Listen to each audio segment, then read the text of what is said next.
All right. Go back. There we go. All right. Good afternoon, everybody. Welcome to the third session of Expand Your Brand's Marketing Lab. My name is Scott Brodoff. I'm the owner of Expand Your Brand Promotional Consultants, EYB. Today is Thursday, May 7th, 2020, and our topic for today is how to create a killer social media campaign specifically for Facebook. I'm sporting the new haircut today as a hat. Hopefully everybody is coping with the continued lockdowns that we have for COVID-19. Today, our goal is to help you to create an amazing social media campaign via Facebook. Our goal is also to keep this webinar to around this session to be around an hour. We ran a little over last time for session 2. So we're going to try to roll right into everything. We're going to start with some introductions. So our two guests today are Kelly and Savon. They can wave. Kelly is drinking a little bit of coffee. And she's still on mute. And Savon. Hello. There she is. There's Savon. Kelly works as a marketing strategist for the Beasley Media Group outside of Philadelphia. And Savon is a cinematographer, and she produces a lot of digital content. And she owns her own marketing firm. I believe that everybody is going to learn some amazing techniques today. Some of the companies that we've all worked with, not only creating digital campaigns for Facebook, but just a variety of types of businesses that we've worked with doing marketing for are radio stations, restaurants, real estate companies, individual entertainment businesses, automotive dealerships. Yeah. Thank you. Nightclubs, life coaches, authors, lifestyle brands, lawyers, home services companies, and financial planners, just to name a few of them. So if your type of organization or business doesn't fit into that, doesn't necessarily mean that these techniques are not going to work. It just means that these are the ones that we've kind of specified that we've worked with. And we wanted to let you know that one of the goals of these sessions is to help educate, right? So if after we're done, you have questions that, we weren't able to address or bring up in the session, all of our content information and our contact information is going to be at the end. So we also ask that everybody stays on until the very end, because we're going to be doing some drawings for some prizes that we're going to need your address for in order to send them out to you. So now that you know who our two guests are, let's dive right in. So why are we starting with Facebook? So Facebook is still the highest used social media platform of any of the social media platforms that are out there. So we wanted to start with the largest.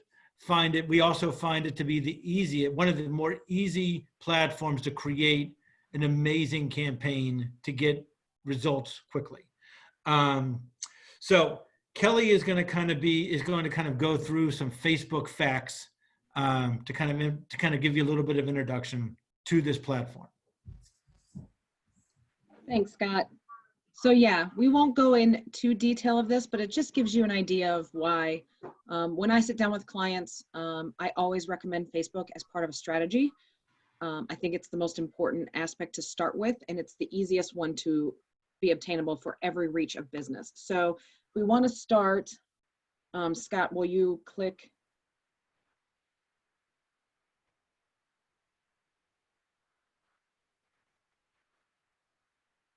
There we go.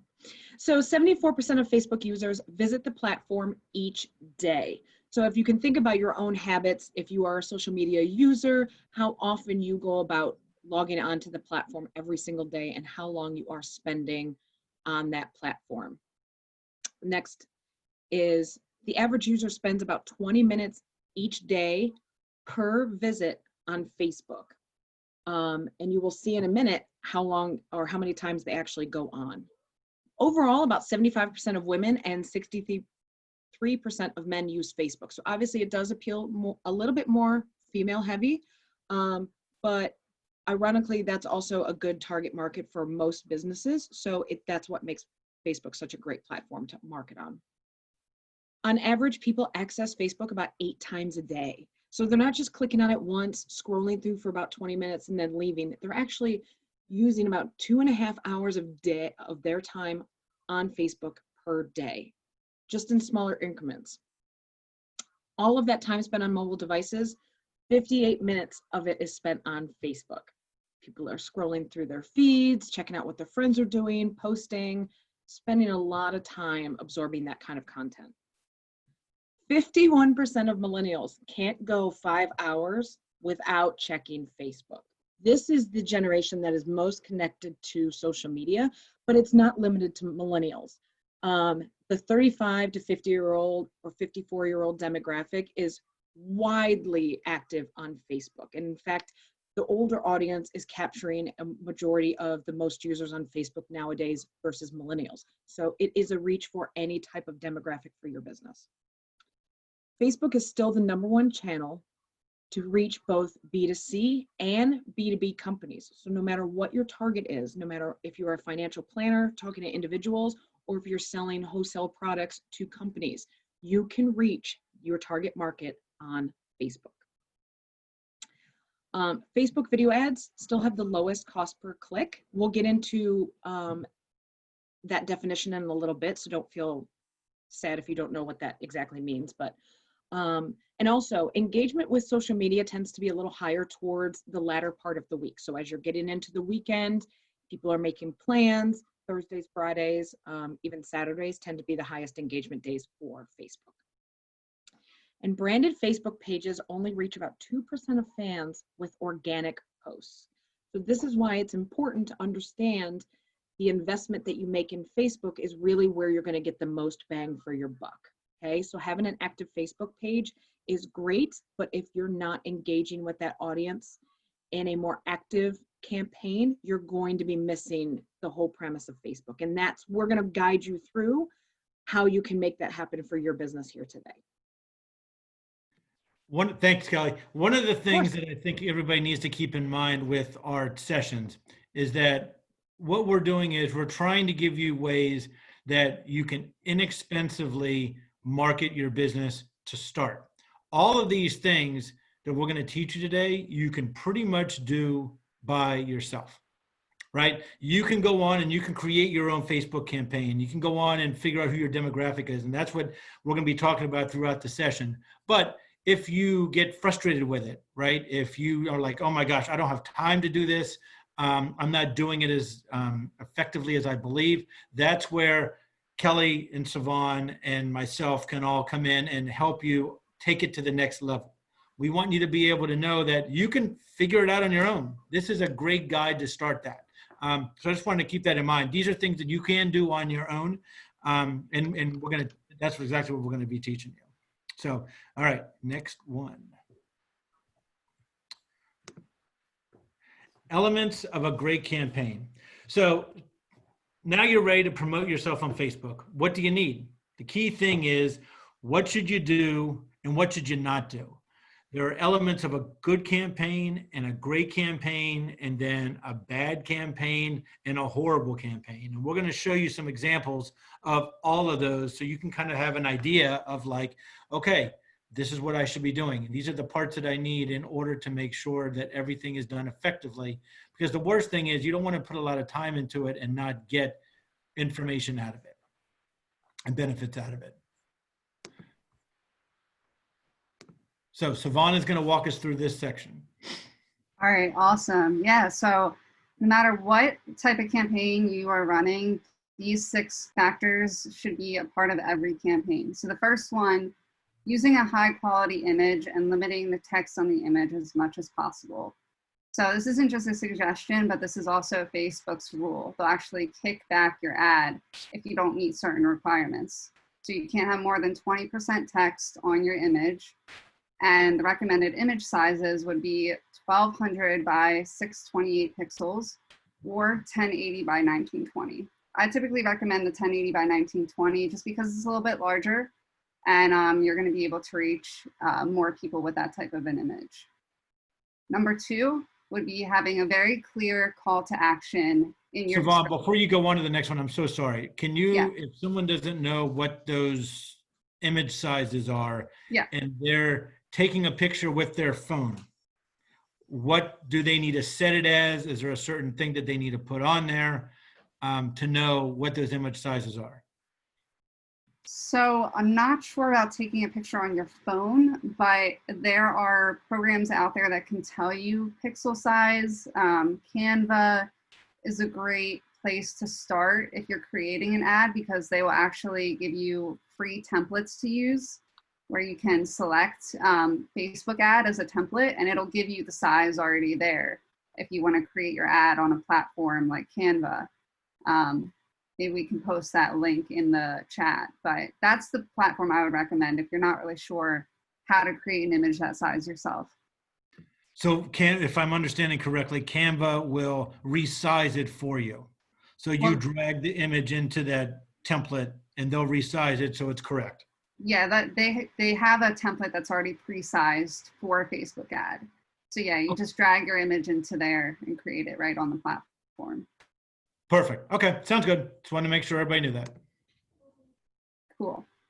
So then second would be having a clear call to action in your description. Something like buy now, or click here to get yours now, claim it now. Something that tells people to take an actual action step towards your ad.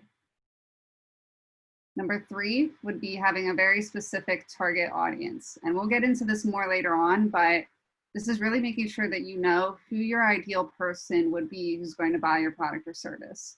Are they moms? How old are they? Are they 30 to 40? What are their interests? What do they like? Like really thinking about who that person is and who you want to target.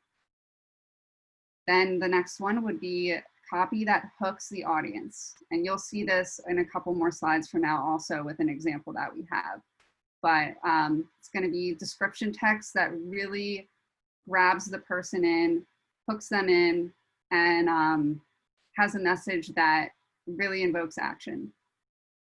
The next one. Question? Yeah. Let's just clarify something. Where the copy is, are hashtags still a valuable thing that people search for?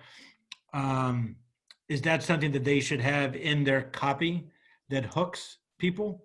For a paid ad campaign that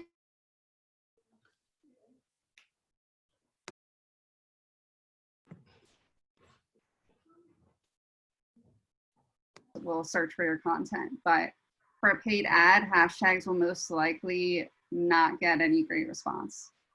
Okay. For the next one, clear and concise URLs. And again, we'll show this in an example, but at the very bottom of your ad, you'll usually have a URL like www.eybconsultants.com. You want to make sure that that's an actual URL to your website and not something like a bit.ly link or some weird link that has a bunch of numbers and text that nobody can read. And make sure that they work, obviously. And then lastly, monitoring your analytics and adjusting your ad when needed. I think a lot of people have the misconception with social media ads that spending money, they're afraid to spend money on ads because they're afraid they're going to waste the money. However, the more that you do it, the more you're going to see what things work, what things don't work, and you're going to be able to adjust to that and really just collect more data to see what's going to work for you in the future. Great. So that's going to give you an overview of what makes a good campaign. Now we're going to go to setting up your ad, the objective. This might sound and look complicated, especially if you're not comfortable doing branding, right? If you're not comfortable, thinking about how marketing works, if you've never done it before. But we're going to try to break it down for you step by step so you understand what each of these components means: awareness, consideration, and conversion. Siobhan? Awesome. Yeah. So when you finally decide to start creating an ad, Facebook is going to take you through a generator, and it's going to ask you a bunch of questions to help you set it up. this is one of the first things that they're going to ask you. What is your objective? So there are 3 categories: awareness, consideration, and conversion. However, there are only a couple objectives that I would really recommend selecting for beginners just starting out. Number 1 would be traffic, which you can see under the consideration category. And the second one I would recommend is brand awareness under the awareness category. And the difference between these two is that traffic will, an objective that you select for traffic will allow you to literally get traffic to your website or a link that you select. So this is going to take people directly to the service or the product that you would like to sell. On the other hand, let's just say you don't really have anything you're specifically offering yet. You don't have a product or service yet that you're really pushing, but you just want people to be aware of who you are as a brand and that you're in their area and you're the best option for when they are ready to buy. That's when I would choose brand awareness. You just want people to be aware of who you are, what you're about. You want people to check you out, look at your website, all the different pages, but you don't necessarily have anything you want to sell to them just yet. Let me ask you a question. Let's bring this up. And I wanted to let everybody know, feel free to put questions in the chat. If you guys have questions or you want to raise your hand and ask the question, we can talk about those as well. But let me ask you this question about, since there are, if I'm looking at consideration, you've got 6 different options there, right? Mm-hmm. What if I said, I want to do it all? Can I just click all of those, or do they offset themselves? Like, what would be the difference in doing that versus, you know, like, do I get more response if I just choose brand awareness as an example? So you can only pick one objective per ad. Okay. However, you can also set up different ad groups with different objectives. So let's just say you want to test one ad that's for brand awareness against another one that you want for traffic. You can set those 2 up separately, and then you can see which results are better for either one. But for example, like if you're selling an app, then you definitely want to go for app installs as consideration. So it also depends on what you're selling and what you're really trying to push. Gotcha. And we're going to get into more specific examples of like what people have done. So just, you know, if you're sitting there thinking, well, how is this going to affect and work in my business? We're going to give some different examples. And again, feel free to raise your hand, put a question in the chat and say, hey, how would this work with my type of business? Because there are a variety of businesses on this call, on this session right now. So everyone's going to be in a different, you know, category, so to speak. So, sorry. One point that I would make is I don't want people to get too caught up in worrying about making sure that they choose the right objective also. It can be very overwhelming, but there's multiple elements that will go into your campaign. So I don't want you to feel like you're not sure about this aspect. If choosing the wrong objective is not going to derail your campaign too much if all of your other elements are there. These are important factors that you will learn along the way as well. But if you go in and set up a brand awareness campaign and it really should have been traffic and you set up everything else right, that doesn't necessarily mean your campaign will fail. So just get that out of your head right now. This is just to help Facebook guide what your overall goal is of your campaign, so they can help you along the way. Perfect. Yeah, thank you. Next page, or are you going on that one? Okay. So now the big thing is, what do you say, right? So now you have an objective. Great. You've set an objective. Now, what are you going to say? How are you going to say it? How's it going to look? What's it going to look like when your customer or your prospect sees it? You want it to be appealing. And so this is the next step in setting up that campaign. Again, that Facebook kind of prompts you to easily kind of put it into their system so it's easy to get it out to people. Right. Yeah, so you have several different things going on here. On the right, you can see how it looks within the back end of Facebook, where you actually set it up. And then this image on the left, you can see how it actually looks on the ad itself. And this is an example of a client's ad that I set up myself.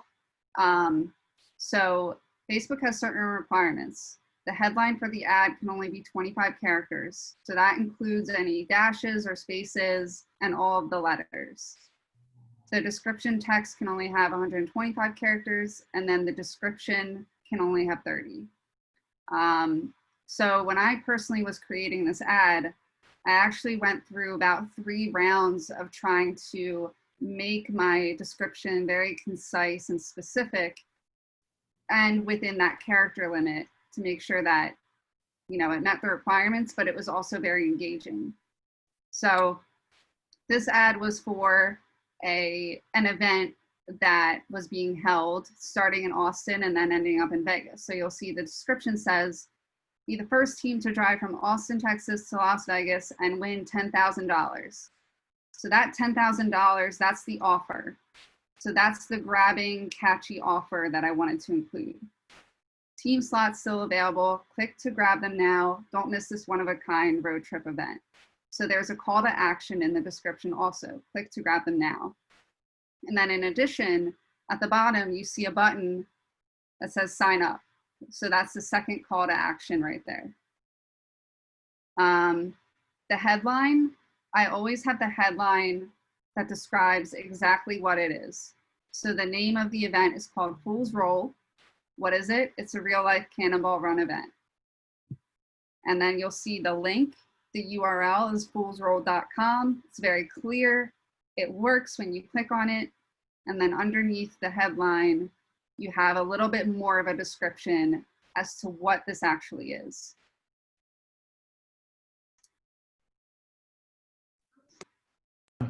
So let's talk about another different type of an example. So let's say, so this was very easy to kind of see, but let's say you're, now was this an awareness campaign? What was the option that you chose for this one? This was actually a campaign for traffic, and I used a 15-second video for the actual ad instead of an image. Gotcha. So you can choose that as well. You can choose to either have a video if you want to. Like, for example, let's say that somebody that ran a childcare center, right? Mm-hmm. And they were trying to let people know that they're not open right now, but eventually we will all be open again, right? So Mm-hmm. I'm just throwing an idea out there, completely random kind of thing, that someone that has kids, would it be an ideal thing to put something out there like, are your kids driving you crazy? Do they need to go somewhere while you're going to be at work? Like, I guess my thought is that where would you put that? Is that in the primary text, or is that like in a headline, that kind of thing? So in that scenario, that sounds more like a brand awareness campaign because they don't actually have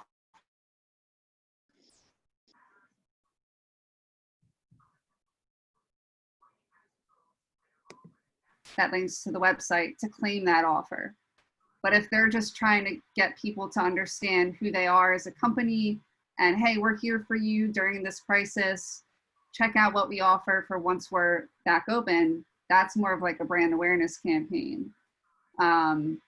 So, you know, I can't go through how I would create the copy exactly word for word right now off the top of my head, but Scott, did that answer the question? Yep, I think so. Hopefully it answered the question for someone that's out there. Scott, one of the things that I always recommend, and Sivan kind of hit it right on the head, is when I sit down with a client, think about your own patterns when you scroll through Facebook. What is the first thing that your eyes go to? It's typically the image or video, right? So the image and video has to be a very clear and concise message to kind of advertise what you're doing. People should kind of know what you're trying to accomplish from the image or video when they scroll through it.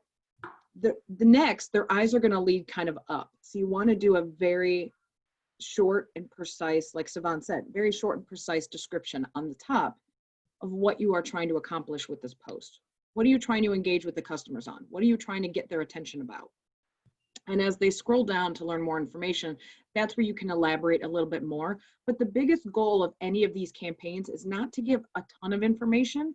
It's to catch them, engage with them enough to get them to click through to your website, because that's where all the information will lie. And then you can really advertise as much as you want of anything. So if you are that childcare service, you might not be open now. Maybe you have tips on how to keep your kids busy. Maybe you have videos on fun games that you can play with your kids. You don't need to put all of that in the text, right? It needs to be eye-catching and appealing enough, because the whole goal of all these campaigns is to get them to click through. That's a great point. Yep, I think so. And I think that that's where the video could come in, right? Pictures or video. And we'll get to all that as we dive in. So anything else on this slide? I think we're good. No, I think that covers Cool. it. All right. So the next section is, now we've created the ad, and now we're going to, I know I'm going to mess this word up, segment our audience, right? Very good. Thank you. Thank you. I think that was an SAT word. We were going to segment our audience. So if going back to that example of either the run that Savon put together for that post, or the childcare center, or the lawn and garden center, whatever it is, you want to target the elements of the type of person that would use your product or service, right? So we're going to talk about that a little bit. So knowing your audience, who is your audience? And Kelly's going to talk a little bit more about that. Scott, and what you said is exactly right. So the first thing I do when I sit down with a client is I learn about their business. And the first thing I always say to them is, who is your ideal customer? If you have a storefront, or if you are selling a service, the next person that you sold to, your ideal customer, what does that person look like? If I'm a childcare center, you probably want to target women with children of the ages of 6 and younger. They might be between the ages of 25 and 35, or 25 and 40. Are you bound by a certain location, right? So we always tell people, start with geographic first, right? Know where your audience is geographically. So if I live in Collegeville, or I have a brick and mortar in Collegeville, and I'm trying to sell a product right now, and I don't want to spend a lot on shipping costs, I'm probably going to want to stay in a close radius around my home territory. But if you're a more broader aspect, if you're a financial planner, you can do Zoom calls, or you don't mind traveling, you might want to extend your net a little bit more. So it's always best to sit down and write out all the criteria of who your most ideal client is. Once you know your audience, everything else falls into place. You know your product, you know who your ideal client is. Facebook is going to guide you. They're going to ask you, who do you want to target with their age? Is it women 25 to 54? Is it people in the millennial age group? Is it older? It'll guide you through this. The next is always gender. Do you want to focus more on women or men? You can select both. You can select people or adults. Location, to me, as I mentioned, is the most important, I think, because it's really going to segment your audience. I have a lot of customers that say, well, I can appeal to everybody. Let's hone that down a little bit, right? We don't want to just, spray out there and hope something sticks. You really want to hone in on who are your most ideal people to work with or to sell to, right? And then you cast your net out bigger and bigger from there. Interest. So if you sell pottery, is it people that like to go to trade fairs or craft fairs? Is it people that like to attend the flower show? Behaviors. Are they going to attend events like this? Are they liking other pages like this? Are they into sports? Are they into working out? Are they into fitness? These are all behaviors that Facebook has categorized for you that you can select. And obviously demographics. So once you know your audience, the rest of the campaign will really fall into place. And this is probably the most key of setting up your campaign, because this is who your ads are going to be seen by, right? So you want to make sure that you're very precise in your targeting, because you don't want to waste impressions, which we'll get into later, on people that aren't in the market or aren't interested in whatever you're offering. I'm going to add 2 things to that. Kelly, that's awesome. Before you go on, I've been doing marketing for about 20 years. And one of the things I've found success with is to use a shotgun approach versus a machine gun approach, right? And I think that customers have found that to be beneficial. And that's what these elements will allow you to do, as opposed to using, like just a broad band of, I want to get everybody in a 300-mile radius of where I am, or I can sell to anybody in the world. That's great. But is it necessarily going to happen that someone 300 miles away that's never heard of you or can't go by and see you, or it's going to make it expensive to ship things or whatever it is? I feel like you're going to get the most bang for your buck if you can spend X amount doing this targeted campaign to get Y back. And then, as Kelly said, as it succeeds, you can grow it bigger and bigger and bigger, and see success, and then grow, if that helps. It is. That's exactly right. And that's why Facebook is so obtainable for so many businesses, because it can be so hyper targeted that you get a bigger return for your investment. So you can invest a more strategic investment in a campaign, either a smaller amount and then grow, or a medium-sized amount and grow, and you're going to get a better return the more targeted you're going to be in your audience. Cool. Here we go. Next one is interpreting the analytics. Okay, so think of this, and I think we're going to show you an example of analytics, but we want you to know where you can get it and what it's going to look like. So that's going to be after you've run the ad. The great thing about Facebook is you're going to be able to know how it worked, as opposed to some traditional older types of media, right? Where you would just put it out there and hope that it actually is going to bring you in some business or some eyeballs. You don't necessarily know that. With Facebook, you can see exactly what happened. Did someone look on it? Did they click on it? Did they go to your website afterwards? And that's what we're going to look at right now with the analytics of the campaign. Does anybody have any questions? Again, please remember to put questions in the chat if something comes up that you don't have, that you're unclear about. So we're going to show you what this is going to look like as an example. Okay, was not expecting that, but that's all right. Kelly's going to go over this as well. Yes.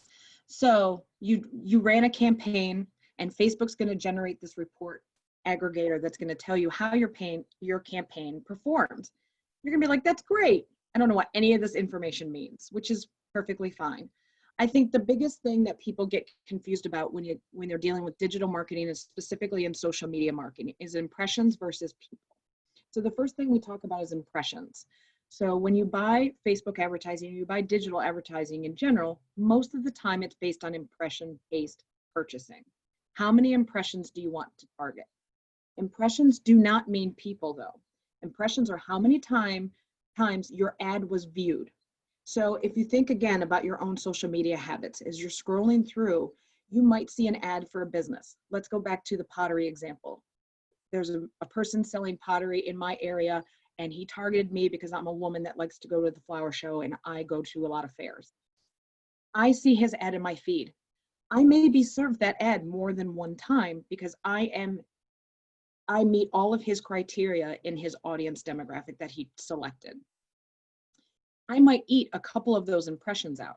So if I select a campaign and I say I want to do 25,000 impressions, that doesn't necessarily mean you're going to reach 25,000 people.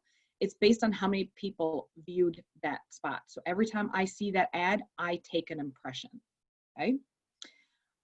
CPM, this is a world that I live in all the time. It's cost per impression. It's your advertising cost times 1,000 divided by the number of impressions will give you your cost per impression, okay? Reach is the number of people who saw your ads at least Can one you give time. an example? I didn't mean to interrupt. Can you give someone an example of if they're going to spend, let's say somebody says, all right, I want to start off real small. I want to spend Sure. $5 a day. Is that a good starting point? What is that going to give me for the number of impressions that someone's going to get from that, as an example with this? That's a hard generality to make in any campaign. If you just say, I want to spend $5 on Facebook, what's that going to give me? First off, it's all going to depend on your targeting and your reach and the type of product that you're doing. Siobhan has an example later that we show you actually what it looks like, and we break down a cost per impression there, where we can actually show you the breakdown of what the investment was in the campaign and how we calculated the cost per impression that generated from that campaign. So if you don't mind, let's table that until we see the example, because I think it'll be easier to follow when you can actually see the metrics in front of you. Good to know. Okay. So reach. So this is the number that people actually get it confused with impressions a lot. Reach is the actual number of people who saw your ad at least one time. Okay. So that's a good ratio of a success of your campaign, is the reach of it. Cost per click or cost per result. It can be either way. You'll hear cost per click a lot, which is the number of people that clicked on the actual ad. And it's the average cost of your ad based on the result that you got. So total amount spent. So in Scott's example, $5 or $10 you spent on your campaign divided by the number of the results that you actually got will give you the cost per click that it costs you to get those customers. Link clicks, as simple as it sounds, the number of times your ad was actually clicked on. And remember, we said that was the whole goal of a Facebook campaign, is to engage people enough to get them interested to click through to your website. So that is one of the most important things, is that click-through rate. Unique click links is the number of people who clicked on your link. Unique, so that's individual people. Anytime you see the word unique, it's individual, so it doesn't recount somebody. So if they saw the ad more than once and clicked on it, I'm no longer a unique person. I only count once in that number. And the ad frequency is how many times your ad was viewed on average by a single individual. So I know a lot of this can be a little overwhelming. As I mentioned when Scott asked this question, there is a report. We actually show you what the report looks like that Facebook gives you in a real life example of a campaign that Savon did. So when we show that, we can then go again through this so you can actually see what it would look like.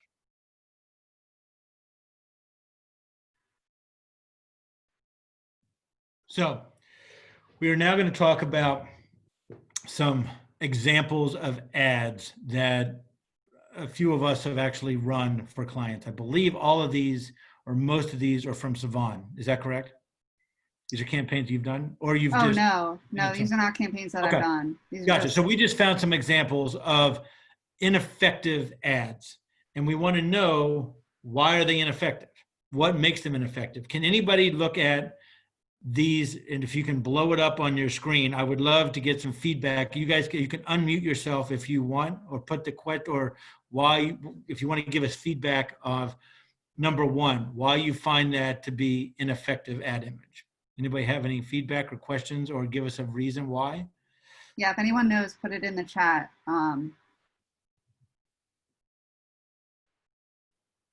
Just give you guys a minute.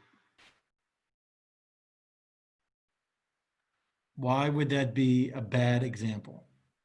Yeah, it also kind of tells you right there, but there's a couple more reasons besides just what it says on number one. I guess that's why everybody's here, is to learn. So that's good. All right. So let's talk about it. Yeah, let's let's go just through go number through it. one. So number one is not very effective because of the image. You'll see that there's an image of a phone. However, there's a lot of white space around it. So really your image should look a little bit more like the one below it, where it goes from corner to corner of the space that you have available. And in addition, there's no call to action button. There's just a button that says like the page. So there's a couple things wrong with this in addition to the image, but the image is probably the biggest one on this example. Is there a way, as an example, that someone could make that image full? Because if you think about it, it's a phone. It's not horizontal like that pay and go that's beyond, that's below it. Right. Right. So what would be a way that they might have been able to do that? Well, using, go ahead. I guess just looking at the one below it as the example, it looks like they're selling some sort of chip or processing chip, but yet they have a really nice background behind the image that kind of fills it out. So maybe just changing the image entirely of somebody holding the phone or using the phone or having some people in there. It's been shown that having people in your ad image tends to sell more. I don't know if you want to add to that, Kelly. No, that's what I was going to say. Where you can, you always want to include personality, people. It doesn't have to be somebody that people recognize, but faces. People are attracted to faces. So a person holding a phone, maybe a group of people enjoying their phone, sitting in a park, when we're able to again. Putting some personality in the image will help people connect with the image more. Remember, always look at an ad, especially your own ad. If you were scrolling through Facebook, would this ad compel you enough to stop on it? I would probably scroll right past that. I wouldn't even know what it is. That to me just shows a phone. I wouldn't even know it's for a phone carrier. It could be advertising for an app. It could be advertising for a lot of things. So it needs to be compelling enough to get me to pause as I'm scrolling through to retain the information more. Let's go to the next one. Let's go down to number 2, the ineffective ad copy below that. So even though that picture is good, let's talk about why it's not effective. Yeah, so this one, the ad copy, there's a couple things wrong with this. So it says order a free SIM from O2 today and get 10 pounds to spend on blah, blah, blah. So that @ symbol with the link probably shouldn't be in there. It's just a little bit confusing as to where you're going or what you're buying. Again, there's no call to action in it. And it doesn't tell you why you would want to purchase this thing. Like, what is the differentiating factor? Like, what makes it better than all the other SIM chips out there? It's just kind of bland, in my opinion. Number 3, the top, the guy looking up in the air. Yeah, so with this one, again, the image is not big enough. You need to have a full-size image like the one we just went over. So making that image bigger, and then also making sure that you have the offer. They could, so in the text you see that it gives you a discount code, Target 50 or something like that.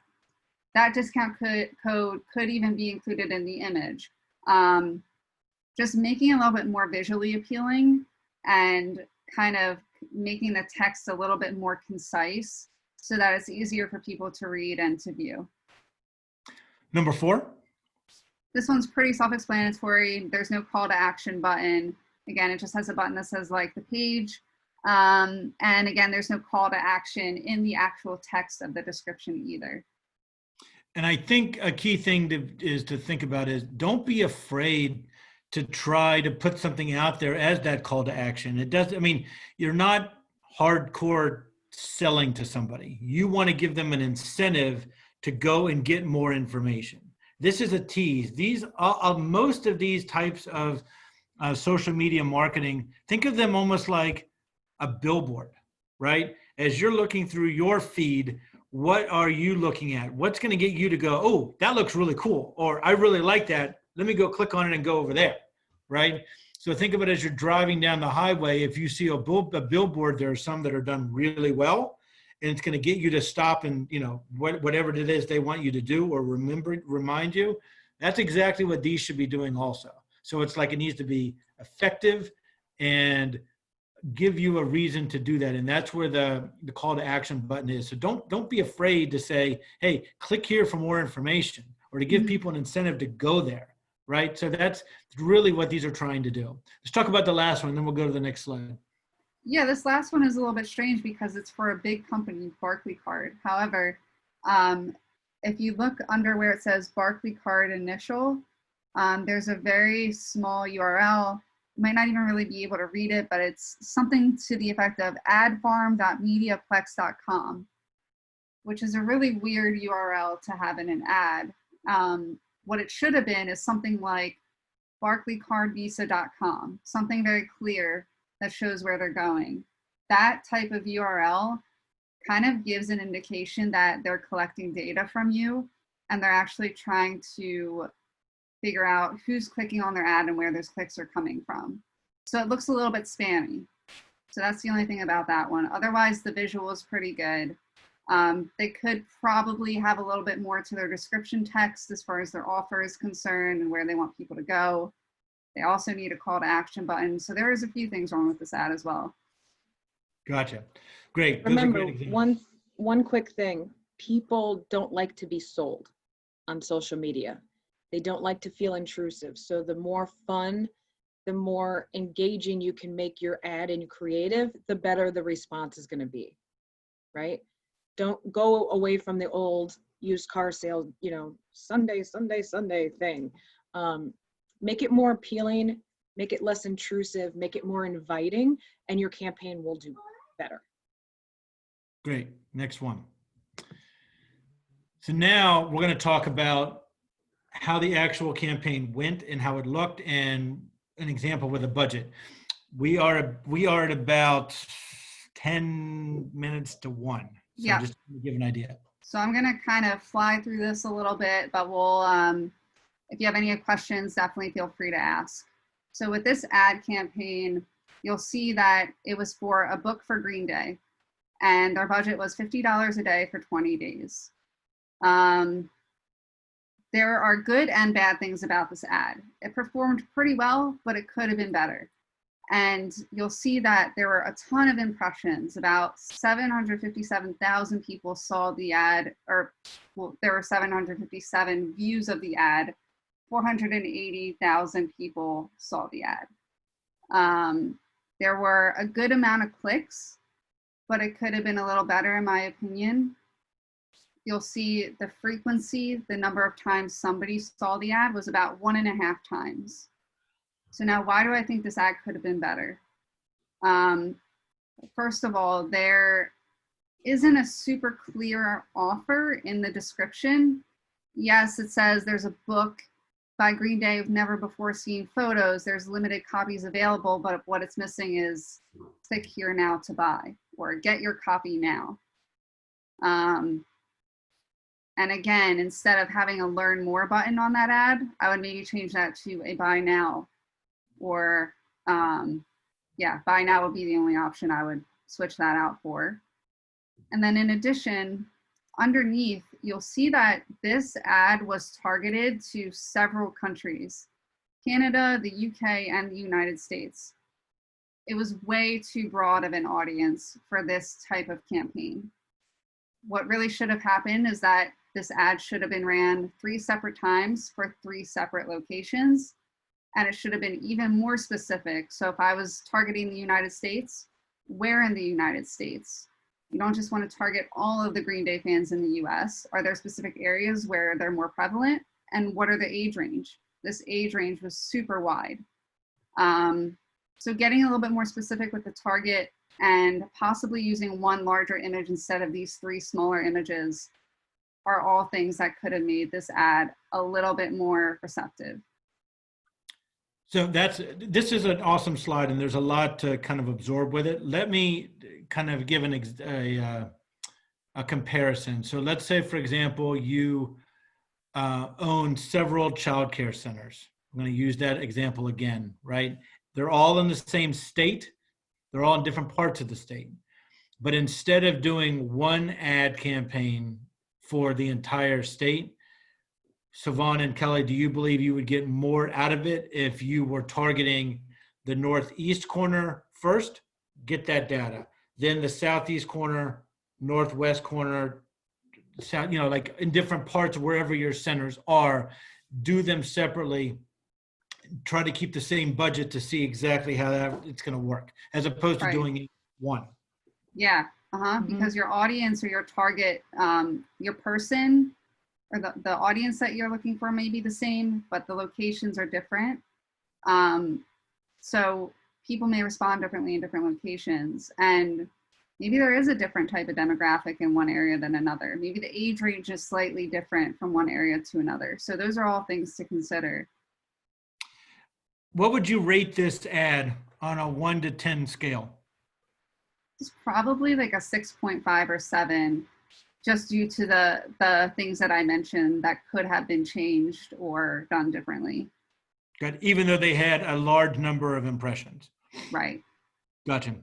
I think a key thing to keep in mind with any of these campaigns, especially when you're starting out on your own and you're doing this on your own, creating social media is like a recipe, I believe, right? Especially when you're just starting off, right? Imagine you're creating a recipe from scratch, and you add a little bit of this, a little bit of this spice and this spice, and a little bit at a time, and you put it in the oven and it comes out and you're like, okay, it's not bad. Could it be better? What would I add next time?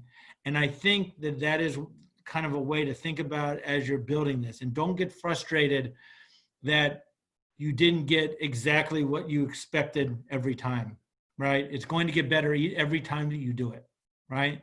And again, if you're super frustrated, there are professionals out there that can help you with it. But we want you to kind of think about this as try it out, see how it goes. It's not a waste of money. I don't believe this was a waste of money. Do you guys, Siobhan and Kelly, that this was a waste of money for this ad, even though it was only a 6.5? No, I mean, the campaign overall, aside from those small tweaks, I think overall was a great campaign. The results from it were tremendous. The number of unique clicks, the reach is tremendous, especially for the spend. I think overall, with the small tweaks of the image and the honing in a little bit on the target audience, it could have performed just a tad better. But again, as Scott was saying, you're going to learn with every campaign, and every campaign is going to get a little better. There are going to be some tweaks that you're going to have to make. Your first campaign isn't going to light up the world, but the more that you do them and the more that you get to know your audience and the Facebook platform, the better each campaign will perform for you. Cool. Let's go on to the next one. So Great. this So, is Siobhan's. well, we can fly through this slide. Everybody already saw this ad. So this is the example that we're going to use for the next two slides as far as how we picked the audience for this ad and what were the results of this ad. Gotcha. So this is a 15-second video ad for the event that we talked about before, the Fool's Roll. So the next part is when you're setting up your location and audience, right? So as we talked about earlier, Facebook guides you through this process. Where would you find this? You would find this during the process of setting up the ad. All right, so you're going to go through and you're going to click on what someone is interested in. All right, so they're interested. Well, let's start in the beginning. Where do they live, right? If in this example, a 25-mile radius would be El Paso, Texas, right? Are they a frequent traveler? Where are their demographics? What's their income?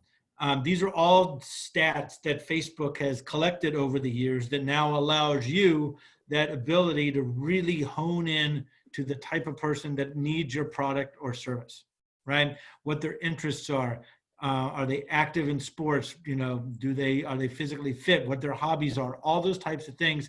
Again, you don't want to check them all because then you're not as targeted as you need to be. That's why you need to think about before you create that first campaign, who is my target, right? There's a big difference between a person that goes to a nightclub and goes to concerts, right? There's a difference between someone that likes to go on a cruise and someone that likes to go into the mountains, right? Based on what their likes and interests are and what they might like to do.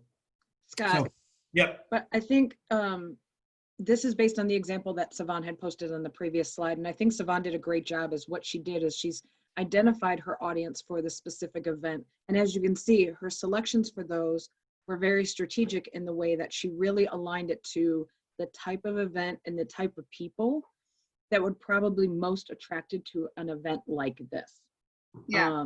So that's the mode of thinking that you'd want to do when you select these things. And she was very strategic, and obviously it's a very active audience, kind of daredevils, like to do outside stuff, like to go to shows, like to go to nightclubs, are pretty physically fit, like to be in this kind of involvement.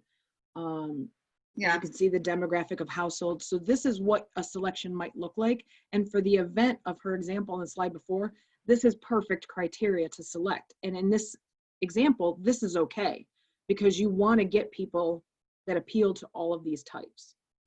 Right. And in addition, I knew the ticket price or the sign-up fee for this event was pretty high, which is why I chose household incomes within that top 10% or 10 to 25%. So yeah. So we can move on to the last one.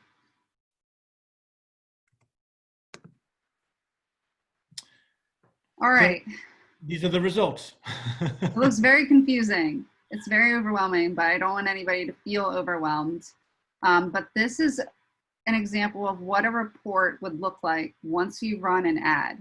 And these are the results of that specific Fool's Roll ad that I ran. I highlighted some of the most important metrics in red. So you can see that this ad had impressions of, and this was over a month period of time, about 30 days with a budget. So the impressions were about 52,000. The reach, so the number of people that saw it, was 33,000. Everybody saw, so the frequency, 1.56. Every person saw the ad about 1.5 times. And you'll see that the cost per 1,000 people reached and the cost per impression are pretty high.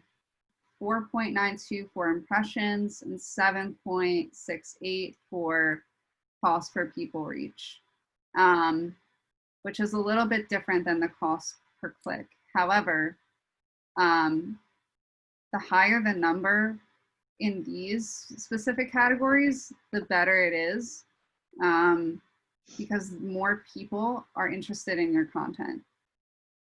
Now, the cool thing about Facebook is if you don't know what any of this means, it's totally fine, because you can just hover over the name of the item. So for example, on the right, you see impressions. If you were to hover your mouse over that in the back end of Facebook, it'll tell you what that means. So you don't need to be an expert to know all this. Everything that it has in the report, there's a description attached to it if you hover over it and want to know what that means.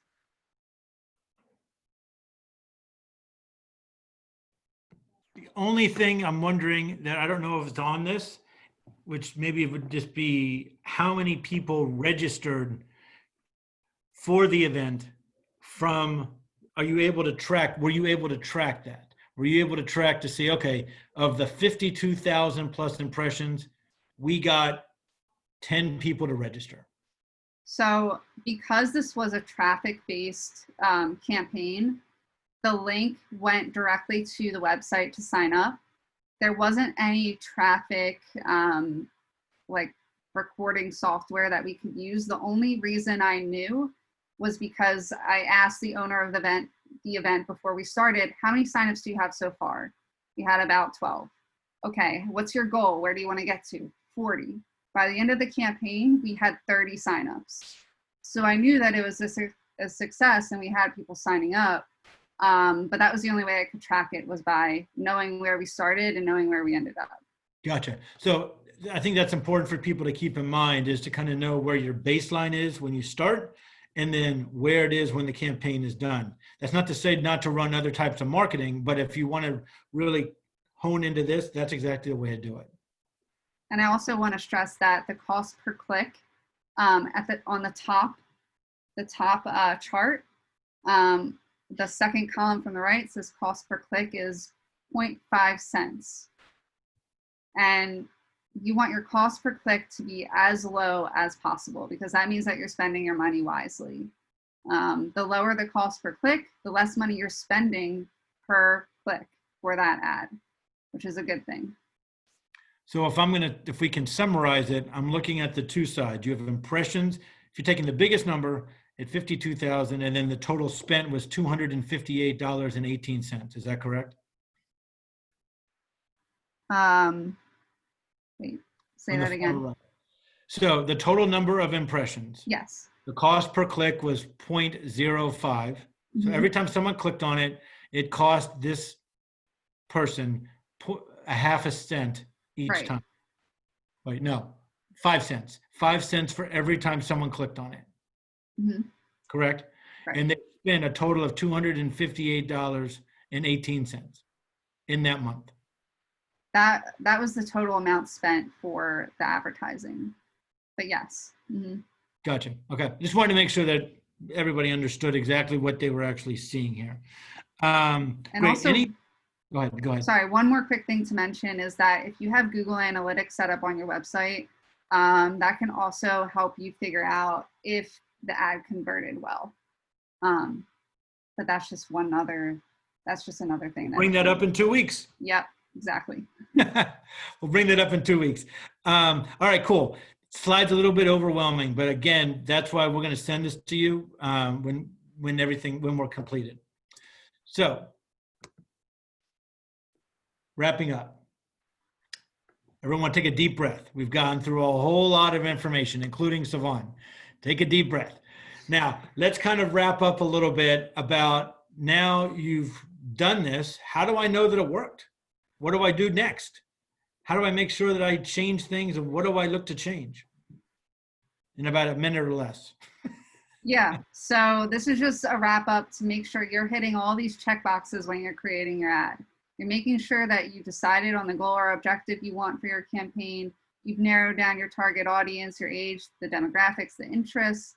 You've come up with your offer, your call to action.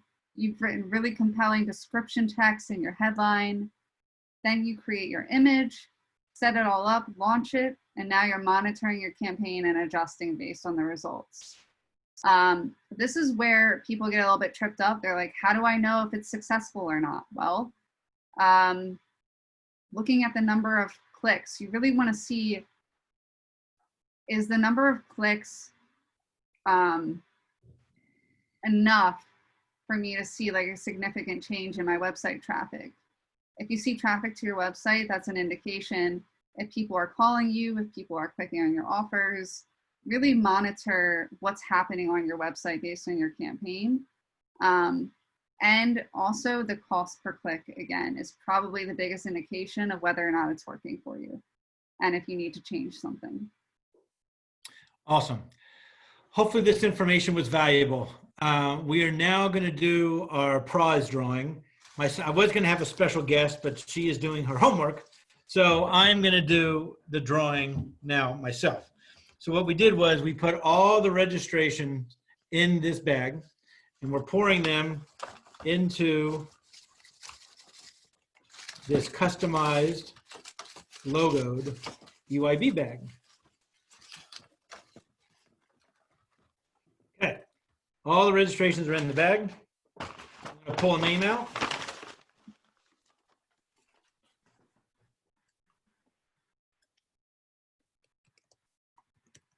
Tammy Rubenstein is our first winner. So Tammy's going to be able to go on and choose one of these prizes. We'll email her and let her know which one that she wants to choose. And then we're going to do one more.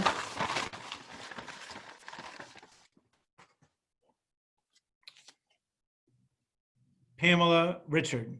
So those two people have won a prize from this list. We're going to be giving away prizes for the next couple of sessions. I want to thank everybody. We have gone over just a few minutes of our hour. I hope everybody enjoyed and learned something from this week's session. Again, my name is Scott. This is Kelly and Savon. This is all of our contact information. We thank you so much for being a part of the session 3 today. Our next session is going to be on websites and SEO.